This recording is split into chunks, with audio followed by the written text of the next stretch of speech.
ಅದೆಂತ ಮಾತು ಹೇಳಿದಾನೆ ಕೃಷ್ಣ ಪರಮಾತ್ಮ. ಈ ಸಮಯ ಕಳೆದು ಹೋಗುತ್ತದೆ. ನಾವೆಂತ ಸುಖದ ಸುಪ್ಪತ್ತಿಗೆಯಲ್ಲಿ ಮೆರೀತಿದ್ರು ಈ ಸಮಯ ಕಳೆದು ಹೋಗುತ್ತದೆ ಅನ್ನೋ ಭಯದಿಂದ ತಗ್ಗಿ ಬಗ್ಗಿ ನಡಿತೀವಿ. ಅಕಸ್ಮಾತ್ ನಾವು ಅದೆಂಥ ಕಷ್ಟನೇ ಅನುಭವಿಸ್ತಾ ಇದ್ರು ಈ ಸಮಯ ಕಳೆದು ಹೋಗುತ್ತದೆ ಅನ್ನೋ ಒಂದು ಮಾತಿನಿಂದ ನಮಗೆ ಬದುಕಕ್ಕೆ ಹೊಸ ಶಕ್ತಿ ಚೈತನ್ಯ ಬರುತ್ತೆ. ಅಕಸ್ಮಾತ್ ನಾವು ಅದೆಂಥ ಕಷ್ಟ ಅನುಭವಿಸ್ತಾ ಇದ್ರು ಈ ಸಮಯ ಕಳೆದು ಹೋಗುತ್ತದೆ ಅನ್ನೋ ಒಂದೇ ಒಂದು ಮಾತಿನಿಂದ ನಮ್ಮ ಮನಸ್ಸಿಗೆ ಧೈರ್ಯ ಬಂದು ಬದುಕಕ್ಕೆ ಹೊಸ ಶಕ್ತಿ ಚೈತನ್ಯ ಎಲ್ಲ ಬಂದ್ಬಿಡುತ್ತೆ. ನಿಜವಾಗ್ಲು ಆ ಕೃಷ್ಣ ಪರಮಾತ್ಮನಿಗೆ ಅವನೇ ಸಾಟಿ.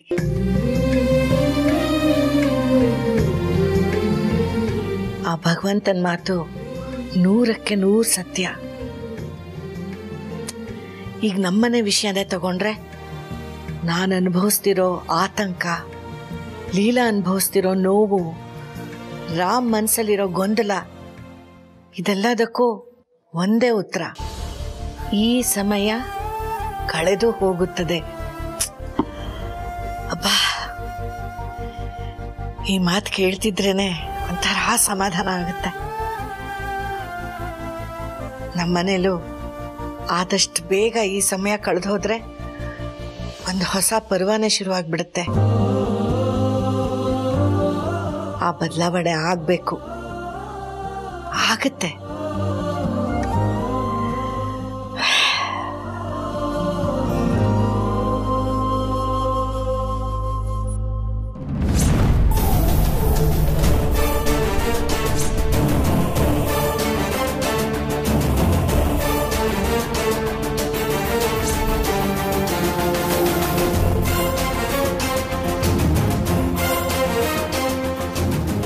ಆಗ್ಲಿಂದ ಏನೋ ಹೇಳಬೇಕು ಅಂತ ನನ್ನ ಹತ್ರ ಒದ್ದಾಡ್ತಾ ಇದೆಯಾ, ಆದರೆ ಏನೋ ಮಾತಾಡ್ತಾ ಇಲ್ಲ. ಯಾಕೆ ನನ್ನ ಜೊತೆ ಯಾಕೆ ಹೆಸಿಟೇಷನ್? ಹೇಳು, ಪರವಾಗಿಲ್ಲ. ಸರಿ ಅಭಿ, ನೇರವಾಗಿ ಕೇಳ್ತೀನಿ. ಲೀಲಾ ಫಾರಿನ್ಗೆ ಹೋಗೋದೇನೋ ಕ್ಯಾನ್ಸಲ್ ಆಯಿತು. ಅಕಸ್ಮಾತ್ ಅವಳೇನಾದರೂ ಹೋಗೋದು ಕನ್ಫರ್ಮ್ ಆಗಿದ್ದಿದ್ರೆ ನೀವು ಅವಳ ಜೊತೆ ಹೋಗೋದಕ್ಕೆ ಟಿಕೆಟ್ ಮಾಡಿಸಿದ್ರಿ. ಯಾಕೆ ಅಂತ ಕೇಳ್ಬೋದಾ? ನಿನಗೆ ಪೂರ್ತಿ ವಿಷಯ ಗೊತ್ತಿಲ್ಲ ಅನ್ಸುತ್ತೆ. ಲೀಲಾ ಜೊತೆ ಹೋಗೋದಕ್ಕೆ ನಾನು ಒಪ್ಪನಿಗೆ ಟಿಕೆಟ್ ಮಾಡಿಸಿರ್ಲಿಲ್ಲ, ನಾನು ನಿನಗೂ ಮಾಡಿಸಿದ್ದೆ. ನನಗದೆಲ್ಲ ಬೇಡ ಅಭಿ. ನಾನು ಕೇಳ್ತಿರೋದು ಅವಳು ಹೋಗೋದ್ರಿಂದ ನಿಮ್ಗೇನು ಪ್ರಾಬ್ಲಮ್ ಆಗ್ತಿತ್ತು ಅಂತ. ಅಂತರ ಲೀಲಾ ಚಿಕ್ಕ ವಯಸ್ಸಿನ ಹುಡುಗಿ, ಅಷ್ಟು ದೊಡ್ಡ ಸಿಟಿಲಿ ಒಬ್ಳೆ ಹೇಗಿರ್ತಾಳೆ ಅಂತ ಹಾಗೆ ಮಾಡಿದೆ ಅಷ್ಟೇ. ಓ, ಇವತ್ತು ಚಿಕ್ಕ ಹುಡುಗಿ ಅಂತ ಹೇಳ್ತಾರೋ ನೀವು? ಅವತ್ತು ಅವಳನ್ನ ಮನೆಯಿಂದ ಹೊರಗಡೆ ಕಳ್ಸೋಣ ಅಂತ ಹೇಳಿದಾಗ ಅವಳಿಗೆ ತುಂಬ ಮೆಚುರಿಟಿ ಇದೆ, ಅಕಸ್ಮಾತ್ ನಾವು ಬೀದಿಗೆ ಬಿದ್ರು ನಮ್ಮನ್ನೆಲ್ಲ ಸಾಕೋ ಕೆಪಾಸಿಟಿ ಇದೆ ಅಂತ ಹೇಳ್ತಿದ್ರಿ. ಅಂತರ ನೀನು ಯಾವುದೋ ವಿಷಯನ ಇನ್ಯಾವುದೋ ವಿಷಯಕ್ಕೆ ಲಿಂಕ್ ಮಾಡ್ತಾ ಇದೆಯಾ? ಇಲ್ಲ, ಎಲ್ಲ ವಿಷಯನೂ ಲಿಂಕ್ ಆಗ್ತಾ ಬರ್ತಾ ಇರೋದಕ್ಕೇನೆ ಈ ವಿಷಯನ ನಾನು ನಿಮಗೆ ನೇರವಾಗಿ ಕೇಳ್ತಾ ಇರೋದು. ಅಂತರ ನೀನು ಯೋಚನೆ ಮಾಡ್ತಾ ಇರೋದೇ ತಪ್ಪು. This is wrong. ಅಂಡರ್ಸ್ಟ್ಯಾಂಡ್. ನಾನು ಹೇಳ್ತಾ ಇರೋದು ಲೀಲಂಗೆ ಸಪೋರ್ಟಿವ್ ಆಗಿ ನಾವಿಬ್ರು ಅಲ್ಲಿ ಇರ್ತೀವಿ ಅಂತಾನೆ ಹೊರತು ನಾನು ಒಬ್ಬನೇ ಹೋಗ್ತೀನಿ, ನಾನು ಅಲ್ಲಿ ಒಬ್ಬನೇ ಇರ್ತೀನಿ ಅಂತ ಹೇಳ್ತಾ ಇಲ್ಲ. ಆಯ್ತು, ಇದನ್ನೆಲ್ಲ ಅವಳು ಒಳ್ಳೇದಕ್ಕೆ ಮಾಡ್ತಿದ್ದೀರಾ ಅಂತಾನೆ ಇಟ್ಕೊಳ್ಳೋಣ. ಆದ್ರೆ ನನಗೂ ನೀವು ಟಿಕೆಟ್ ಮಾಡಿಸಿರೋ ವಿಷಯನ ನನ್ನಿಂದ ಯಾಕೆ ಮುಚ್ಚಿಟ್ರಿ? ಅಂದ್ರೆ ಅದನ್ನ ನಿನಗೊಂದು ಸರ್ಪ್ರೈಸ್ ಕೊಡೋಣ ಅಂತ ಹೇಳಿರಲಿಲ್ಲ ಅಷ್ಟೇನೆ. ಸರ್ಪ್ರೈಸ್ ಓಕೆ ಫೈನ್, ಆದ್ರೆ ಸರ್ಪ್ರೈಸ್ ಅನ್ನೋದು ನಮ್ಮಿಬ್ರ ಮಧ್ಯೆ ಪ್ರೈವೇಸಿ ಇರಲ್ವಾ? ಅದು ಸರ್ಪ್ರೈಸ್ ಅನ್ಸ್ಕೊಳ್ಳೋದು ನಮ್ಮಿಬ್ರು ಮಧ್ಯೆ ಇದ್ದಾಗ ಮಾತ್ರ. ಯಾವಾಗ್ಲೂ ಅವಳು ನಮ್ಮಿಬ್ರು ಮಧ್ಯೆ ಯಾಕೆ ಬರ್ತಾಳೆ? ಓಕೆ, ಕೋಪದಲ್ಲಿದ್ದಾಗ ನಮಗೇನು ಅನ್ಸುತ್ತೋ ಅದೇ ನಿಜ ಅನ್ಸಕ್ಕೆ ಶುರುವಾಗುತ್ತೆ. ಪ್ಲೀಸ್ ಮೊದಲು ಸಮಾಧಾನ ಮಾಡ್ಕೊ.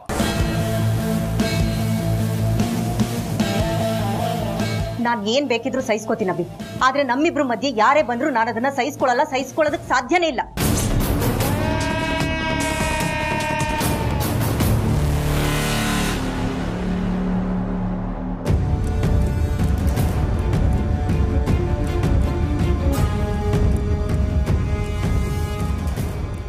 ಯಾಕೆ ಸುಮ್ಮನಾಗ್ಬಿಟ್ರಿ? ಬೇಜಾರಾಯ್ತಾ? ನಾನು ಹೀಗೆ ಕ್ಯಾಶುವಲ್ ಆಗಿ ಹೇಳ್ತಿದ್ದೆ ಅಷ್ಟೇ. ನೋಡಿ, ಇನ್ಮೇಲೆ ಏನೇ ಸರ್ಪ್ರೈಸ್ ಇದ್ರೂ ನನ್ನ ಹತ್ರ ಹೇಳಿ, ನಾನು ತುಂಬ ಖುಷಿ ಪಡ್ತೀನಿ. ಹೇಳ್ತೀರಲ್ವಾ?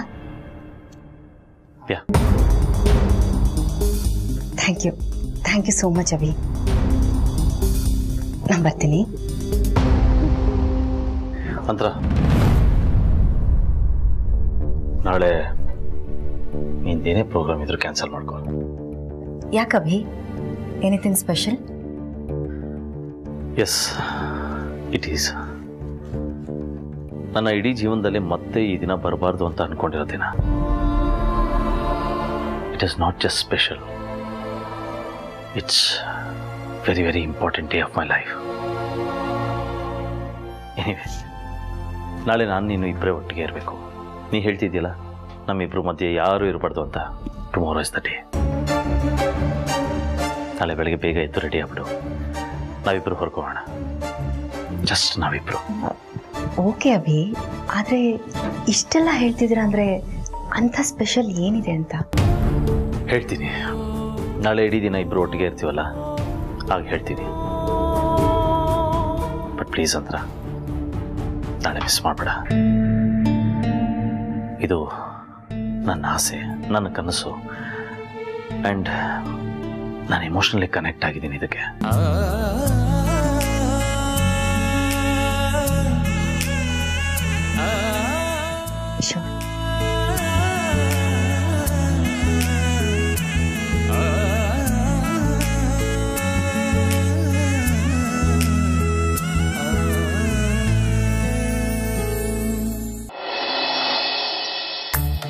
ಗುಂಚೂರು ನಾಚಿಕೆ ಆಗಲ್ವೇನ್ರಿ?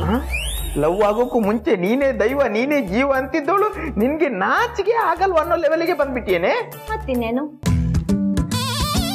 ಲವ್ ಮಾಡಿದ್ಮೇಲೆ ನಾನೇ ನೀನು, ನೀನೇ ನಾನು. ನನಗೇನ್ ಬೇಕಾದ್ರೂ ಹೇಳ್ಬೋದು. ಆ ಎಲ್ಲ ಅಧಿಕಾರ ನನ್ಗಿದೆ. ಓಕೆ? ಮದುವೆಗೆ ಮುಂಚೆ ಗನ್ನ ತರ ಇರೋ ಗಂಡಸರು ಮದುವೆ ಆದ ನಂತರ ಬನ್ನ ತರ ಯಾಕೆ ಆಗ್ತಾರಂತ ನಂಗೆ ಇವಾಗ ಅರ್ಥ ಆಗ್ತಾ ಇದೆ. ಅದೇನು ಹೇಳು? ಹೇಳೋದೇನು ಇಲ್ಲ. ಅಲ್ಲ, ಲವ್ ಆಗಿ ಇಷ್ಟು ದಿವಸ ಆಯ್ತು, ಒಂದಾದ್ರೂ ಗಿಫ್ಟ್ ಕೊಟ್ಟಿದ್ರ ನಿಮ್ ಯೋಗ್ಯತೆಗೆ? ವಾಟ್ ಬೇಬಿ, 65 kg 5 feet ಇರೋ ಕಟೌಟೇ ನಿಂಗೆ ಗಿಫ್ಟ್ ಆಗಿ ಸಿಕ್ಕಿರ್ಬೇಕಾದ್ರೆ ಬೇರೆ ಗಿಫ್ಟ್ ಎಲ್ಲ ಯಾಕೆ? ಈ ಡ್ರಾಮಾ ಡೈಲಾಗ್ ನನ್ನ ಹತ್ರ ಬೇಡ. ಅಲ್ಲ, ಮನೆಗ್ ಬಾಡಿಗೆ ಕಟ್ಟಲ್ವಾ, ಕರೆಂಟ್ ಬಿಲ್ ಕಟ್ಟಲ್ವಾ, ಫೋನಿಗೆ ರಿಚಾರ್ಜ್ ಮಾಡ್ಸಲ್ವಾ? ಹಂಗೆ ಈ ಪ್ರೀತಿನು ಲವ್ ಮಾಡಿದಾಗ ಆಗಾಗ ಗಿಫ್ಟ್ ಕೊಡ್ತಾ ಇರ್ಬೇಕು. ಆಗ್ಲೇ ಲವ್ ಸ್ವಲ್ಪ ಜಾಸ್ತಿ ಆಗೋದು. ಪ್ರೀತಿ ಅಂದ್ರೆ ಅಮರ, ಅದಕ್ಕೆಲ್ಲ ಯಾಕೆ ಬೇಕು ಕಾಸ್ಟ್ಲಿ ಗಿಫ್ಟ್ ಎಲ್ಲ? ಯಾಕ್ರಿ, ಗಿಫ್ಟ್ ಅಂದ್ರೆ ಕಾಸ್ಟ್ಲಿ ಗಿಫ್ಟ್ ಅನ್ಕೋತೀರಾ ಅಥವಾ ಅದನ್ನ ದುಡ್ಡಿಂದ ಎಳಿತೀರಾ? ನಾವ್ ಹೆಣ್ಮಕ್ಳು ದೊಡ್ಡ ದೊಡ್ಡ ಗಿಫ್ಟ್ ಏನು ಕೇಳಲ್ಲ. ನೀವು ಪ್ರೀತಿಯಿಂದ ಒಂದ್ ಚಿಕ್ಕ ಗುಲಾಬಿ ಕೊಟ್ರು ಸಾಕು, ಒಂದ್ ಚಿಟಿಕೆ ಕುಂಕುಮ ತಗೊಂಡು ಹಣೆಗಿಟ್ರು ಸಾಕು. ಪ್ರೀತಿಯಿಂದ ಒಂದ್ ಅರ್ಧ ಗಂಟೆ ನಮ್ ಜೊತೆ ಕುತ್ಕೊಂಡು ಮಾತಾಡಿದ್ರು ಸಾಕು ರೀ. ಅದಕ್ಕೂ ಮೀರಿ ನಿಮ್ಗೆ ಏನಾದ್ರೂ ಗಿಫ್ಟ್ ಕೊಡ್ಲೇಬೇಕು ಅಂತ ಅನ್ಸಿದ್ರೆ ನಮ್ಗೇನ್ ಇಷ್ಟನೋ ತಿಳ್ಕೊಂಡು ನೀಟಾಗಿ ಅದನ್ನ ಒಂದು ಕವರಲ್ಲಿ ಹಾಕ್ಬಿಟ್ಟು ಒಂದು ಪುಟ್ಟ ಬೊಕ್ಕೆ ಇಟ್ಟು ಪ್ರೀತಿಯಿಂದ ಏನಾದ್ರು ಬರ್ದು ಕೊಟ್ರೆ ನಮ್ಗೆ ಹೆಣ್ಮಕ್ಳಿಗೆ ಎಷ್ಟು ಖುಷಿ ಆಗುತ್ತೆ ಗೊತ್ತಾ?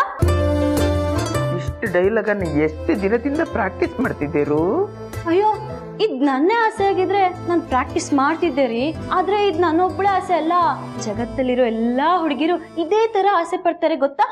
ಓಹೋ, ಈಗ ಏನೇನು ಹೇಳಿದ್ನಲ್ಲ ಅದನ್ನೆಲ್ಲ ಅವ್ರ ಪ್ರೀತಿಸೋರು ಮಾಡಿದ್ರೇನೆ ನಮ್ಗೆಲ್ಲ ಹೆಣ್ಮಕ್ಳಿಗೆ ತುಂಬಾ ಖುಷಿ ಆಗೋದು. ಕರ್ಮ, ಹೂವಂತೆ, ಲೆಟರ್ ಅಂತೆ, ಬೊಕ್ಕೆ ಅಂತೆ, ಬಿಟ್ರೆ ದಸರಾ ಆನೆ ಬೇಕು ಅಂತಾಳೆ. ಅದನ್ನ ಹೇಗೋ ತಂದು ಕೊಟ್ರೆ ಅಂಬಾರಿನೇ ಕೇಳಿದ್ರೆ ಕೇಳ್ಬೋದು. ನವಗ್ರಹ ಪಿಕ್ಚರಲ್ಲಿ ಬರೋ ಹಾಗೆ ಸಿಂಗಲ್ ಆಗಿದ್ರೇನೆ ಎಷ್ಟೋ ನೆಮ್ಮದಿ ಅಂತ ಅನ್ನಿಸ್ತಿದೆ. ಇದ್ರ ಬಗ್ಗೆ ಒಂದು ಅಧಿವೇಶನ ಮಾಡಿ ಆಮೇಲೆ ಒಂದು ತೀರ್ಮಾನಕ್ಕೆ ಬರೋಣ. ಓಕೆ? ಸರಿ, ಕಮಾನ್.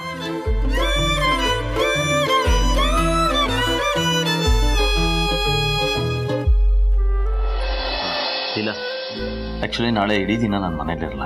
ನಾನು ಒಬ್ಬನೇ ಇಲ್ಲ, ಅಂತನೂ ಇರೋಲ್ಲ. ಸೊ ಮನೆ ಕಡೆ ಹುಷಾರು, ಎಸ್ಪೆಷಲಿ ಅಮ್ಮನ ಹುಷಾರು ನೋಡ್ಕೊಯ್ತಾ. ನೀವು ಹೇಳ್ದೇ ಇರಲಿ, ಅಜ್ಜಿನ ನೋಡ್ಕೊಳ್ಳೋದು ನಾನು ಉಸಿರಾಡೋ ಹಾಗೆ. ಅದು ನೀವು ಹೇಳಬೇಕಾಗಿಲ್ಲ, ತಾನಾಗೆ ಆಗ್ಬಿಡುತ್ತೆ. ಮನೇನ ನೋಡ್ಕೊಳ್ಳೋದು ನನ್ನ ಜವಾಬ್ದಾರಿ, ನಾನು ನೋಡ್ಕೋತೀನಿ. ನೀವು ಆರಾಮಾಗಿ ಹೋಗಿ ಬನ್ನಿ. I will be happy. Thank you. Good night. Good night. ಇಲ್ಲ, ನಾವು ಆಚೆ ಹೋಗ್ತಾ ಇದೀವಿ ಅಂತ ಹೇಳಿದ್ರು ಎಲ್ಲಿಗೆ ಅಂತ ಕೇಳಲ್ವಾ? ಕೇಳಬೇಕು ಅಂತ ಅನಿಸ್ಲಿಲ್ಲ ರೀ. ನಾಳೆ ಅಂದ ತಕ್ಷಣನೇ ನಿಮ್ಮ ಮುಖದಲ್ಲಿ ಉತ್ಸಾಹ ನಗು ನೋಡ್ತಾ ಇದ್ದೀನಿ. ಇದರಲ್ಲೇ ಗೊತ್ತಾಗುತ್ತೆ ನೀವೆಷ್ಟು ಖುಷಿಯಾಗಿದ್ದೀರಾ ಅಂತ. ನಿಮ್ಮ ಖುಷಿಗೋಸ್ಕರ ನಾನು ಏನು ಬೇಕಾದರೂ ಮಾಡ್ತೀನಿ. ನೀವು ಖುಷಿಯಾಗಿದ್ರೆ ಸಾಕು. ಅದಕ್ಕೆ ರೀಸನ್ ಯಾಕೆ ಕೇಳಿ? ನೀವು ಆರಾಮಾಗಿ ಹೋಗಿ ಬನ್ನಿ. ಬಟ್ ಸ್ಟಿಲ್ ನಾನೇ ಹೇಳ್ತೀನಿ, ಆ್ಯಕ್ಚುಲಿ ನಾನು ನಾಳೆಗೆ ತುಂಬ ಎಕ್ಸೈಟೆಡ್ ಆಗಿ ಕಾಯ್ತಾ ಇದ್ದೀನಿ. ಏನು ಗೊತ್ತಾ, ನನ್ನ ಲೈಫಲ್ಲಿ ಸದಾ ನೋವು ಕೊಡೋಂಥ ಒಂದು ದೊಡ್ಡ ಗಾಯ ಆಗ್ಬಿಟ್ಟಿದೆ. ಅದು ಯಾವಾಗ ಮಾಸುತ್ತೆ ಅಂತ ನಾನು ಕಾಯ್ತಾ ಇದ್ದೆ. ಆ ದಿನ ನಾಳೆ ಬಂದಿದೆ. ನಾನು ಅಂತರನ ಜೊತೆ ಕಳೆಯೋ ಪ್ರತಿಯೊಂದು ಕ್ಷಣನೂ ಇಂಚಿಂಚಾಗ ಗಾಯನ ಅಳಿಸಾಕತ್ತೆ. ಮತ್ತೆ ನನ್ನ ಹಳೆ ನಗುನ ನನ್ನ ಮುಖದ ಮೇಲೆ ತರುತ್ತೆ ಅಂತ ನಂಬಿದ್ದೀನಿ. Don't worry, I'll be happy. Thank you. Good night. Good night.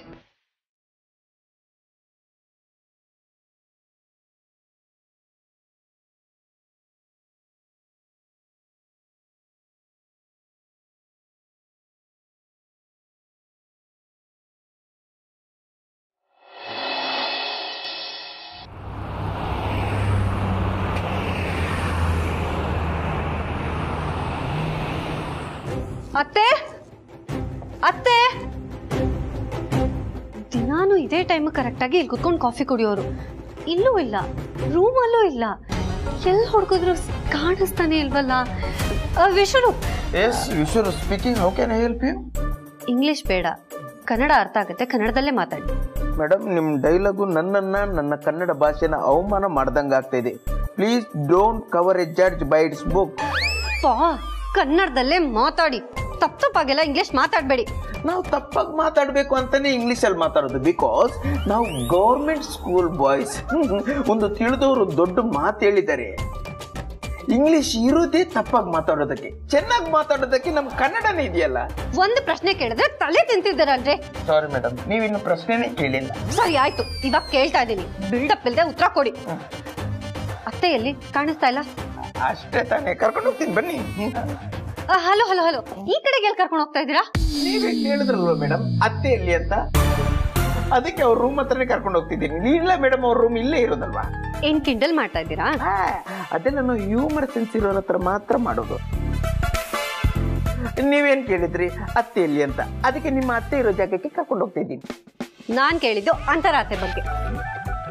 ನಾನು ಹೇಳ್ತಿರೋದು ಲೀಲಾ ಮೇಡಮ್ ಅವ್ರ ಬಗ್ಗೆ. ನನಗೆ ಲೀಲಾ ಅತ್ತೆ ಅಲ್ಲ, ಅಂತರಾತೆನೆ ನಮ್ಮ ಅತ್ತೆ. ಅದು ಹೇಗೆ ಸಾಧ್ಯ ಮೇಡಮ್? ಬಾಯ್ ಮುಚ್ಕೊಂಡಿರಿ.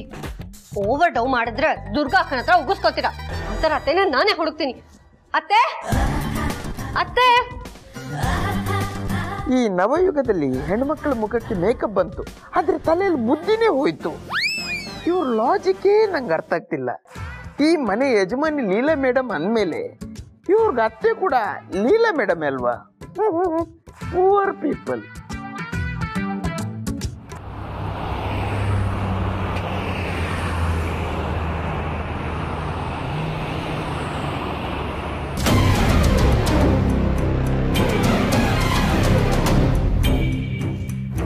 ಅಷ್ಟು ಹೇಳಿ ರೆಡಿಯಾಗಿರು, ಹೊರಗೋಗೋಣ, ಇಬ್ಬರೇ ಹೋಗೋಣ, ಇಡೀ ದಿನ ಟೈಮ್ ಸ್ಪೆಂಡ್ ಮಾಡೋಣ ಅಂತ ಒಪ್ಕೊಂಡದ್ದು ಎಲ್ಲೂ ಹೋಗಿದ್ದಾಳೆ ಗೊತ್ತಿಲ್ಲ.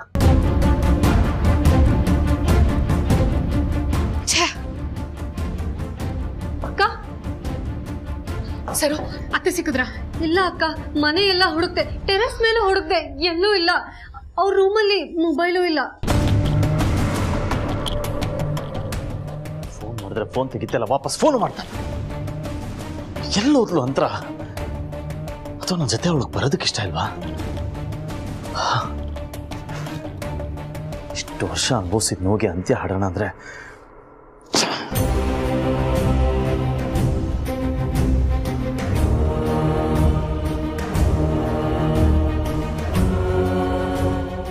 ರೀ, ಯಾಕೆ ಬೇಜಾರಾಗಿದ್ದೀರಾ?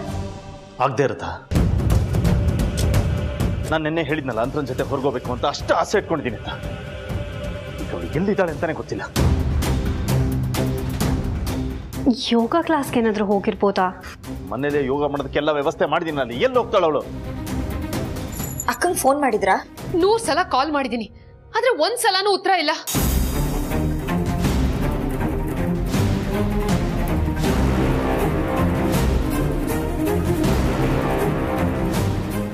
ರೀ, ನಿನ್ನೆ ನೀವು ಹೇಳಿದಾಗ ನಾನು ಯಾಕೆ ಅಂತ ಕೇಳಲಿಲ್ಲ. ಇವಾಗ ಕೇಳ್ಬೋದಾ? ಏನು ಅಂತ ಹೇಳ್ತೀರಾ? ಅಂತರನ ನಾನು ಕಳ್ಕೊಂಡಿದ್ದ ದಿನ ಇವತ್ತು. ಪ್ರತಿ ವರ್ಷ ಈ ದಿನ ಬಂದಾಗ ನೋವು ಅನುಭವಿಸಿ ಡಿಪ್ರೆಸ್ ಆಗ್ತಾ ಇದ್ದೆ. ಆದರೆ ಈ ವರ್ಷ ಅಂತರ ಬಂದಿದ್ದಾಳೆ. ಅವಳ ಜೊತೆ ಹೊರಗೋಗ್ತೀನಿ, ಟೈಮ್ ಸ್ಪೆಂಡ್ ಮಾಡ್ತೀನಿ. ಇಷ್ಟು ವರ್ಷ ನಾನು ಅನುಭವಿಸಿದ ನೋವನ್ನ ಮರೆತು ಹೊಸ ಮೆಮೊರಿನ ಕ್ರಿಯೇಟ್ ಮಾಡ್ತೀನಿ ಅನ್ಕೊಂಡೆ. ಆದರೆ ಬರ್ತೀನಿ ಅಂತ ಹೇಳಿದ ನಂತರ ಈಗ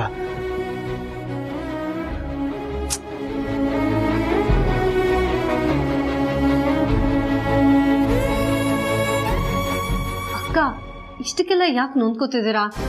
ಹೋಗಿರೋರು ವಾಪಸ್ ಬರ್ತಾರೆ ಬಿಡಿ, ಅವ್ರೇನ್ ಚಿಕ್ಕ ಮಗುನಾ? ಚಿಕ್ಕ ಮಗು ಆದ್ರೆ ಎಲ್ಲಿ ಹೋಗ್ಬೇಕು ಅಂತ ಗೊತ್ತಾಗದೆ ಒಂದ್ ಕಡೆ ಅಳ್ತಾ ನಿಂತಿರುತ್ತೆ ಸರು. ಆದ್ರೆ ಅತ್ತೆ ಹಾಗಲ್ಲ, ಅವ್ರು ನಮಗೂ ಹೇಳ್ದೆ ಎಲ್ಲಿ ಹೋಗಕ್ ಸಾಧ್ಯ? ಅಕ್ಕ ನಮಗೂ ಹೇಳ್ದೆ ಎಲ್ಲಿಗೆ ಹೋಗಕ್ಕೆ ಸಾಧ್ಯ? ಇಷ್ಟೊಂದು ಕ್ಲೋಸ್ ಆಗಿರೋ ನಮ್ಮ ಹತ್ರನೇ ಹೇಳಿಲ್ಲ ಅಂದ್ರೆ ಏನೋ ಮುಖ್ಯವಾದ ಕೆಲಸನೇ ಇರಬೇಕು. ನನಗಿಂತ ಈ ಮನೆಗಿಂತ ಇಂಪಾರ್ಟೆಂಟ್ ಕೆಲಸ ಏನಿರುತ್ತೆ ಲೀಲಾ ಅವಳಿಗೆ? ನಮ್ಗೆ ಯಾರಿಗೂ ಇನ್ಫಾರ್ಮ್ ಮಾಡದೆ ಹೋಗಿದ್ದಾಳೆ ಅಂದ್ರೆ ಎಲ್ಲಿಗೆ ಹೋಗಿರ್ತಾಳ ಅವಳು? ಅತ್ತೆ ಎಲ್ಲಿ ಹೋಗಿದ್ದೀರಾ? ಎಲ್ಲಿದ್ದೀರಾ ಅತ್ತೆ? ಎಲ್ಲಿದ್ಯಾ ಅಂತ್ರ?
ಇವತ್ತು ನಾನು ಬದುಕ್ತಿರೋ ಬದುಕು ನಿಂದು ಅಂತ್ರ.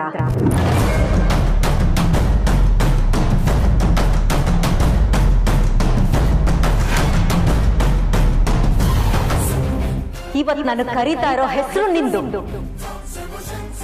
ನಾನು ವಾಸ ಮಾಡ್ತಾ ಇರೋ ಮನೆ ನಿಂದು.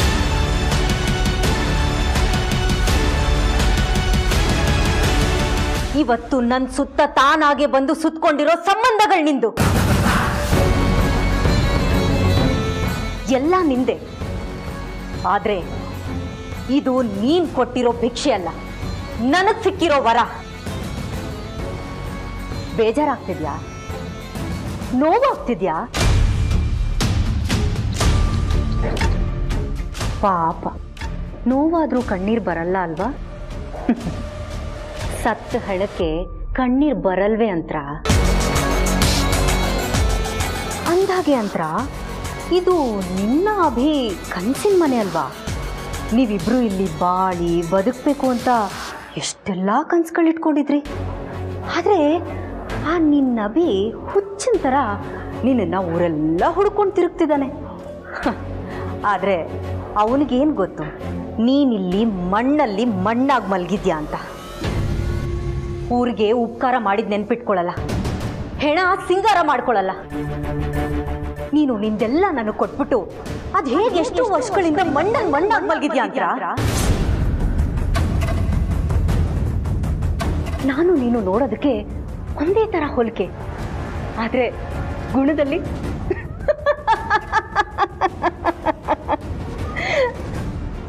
ಎಳ್ಳಷ್ಟು ಹೋಲಿಕೆ ಇಲ್ಲ ಕಣೆ.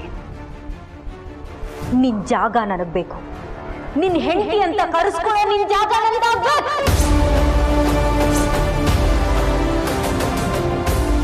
ಆ ಲೀಲಾ ಅಭಿ ಲೈಫಿಂದ ದೂರ ಹೋಗ್ಬೇಕು. ಆ ಇಡೀ ಮನೆಯಿಂದನೇ ದೂರ ಹೋಗ್ಬೇಕು. ಗೊತ್ತು ಗೊತ್ತು ಗೊತ್ತು ಗೊತ್ತು, ನನ್ಗೆಲ್ಲ ಚೆನ್ನಾಗಿ ಗೊತ್ತು. ಗೊತ್ತಿದ್ರು ಈ ತರ ನಾಟಕ ಮಾಡ್ಕೊಂಡು ಬದುಕ್ತಿದ್ದೀನಿ ಅಂದ್ರೆ ಯಾಕೆ ಹೇಳು? ನಿನ್ನ ಸ್ಥಾನನ ಕಿತ್ಕೊಳಕ್ಕೆ ಕಣೆ. ನಿನ್ನ ಜಾಗದಲ್ಲಿ ಆ ಲೀಲಾ ಬಂದಿದ್ದಾಳೆ. ಆ ಅಭಿರಾಮ್ ಜೈಶಂಕರ್ಗೆ ನಾನು ಎಷ್ಟೇ ಹತ್ರ ಆಗೋ ಪ್ರಯತ್ನ ಪಟ್ರು ಅವನು ನನ್ನಿಂದ ದೂರ ಹೋಗ್ತಾನೆ ಇದ್ದಾನೆ. ವಿಷಯ ಇಲ್ಲಿವರೆಗೂ ಬಂದ್ಮೇಲೆ ನಾನು ಹೇಗ್ ಸುಮ್ಮನಿರೋದಕ್ಕೆ ಸಾಧ್ಯ?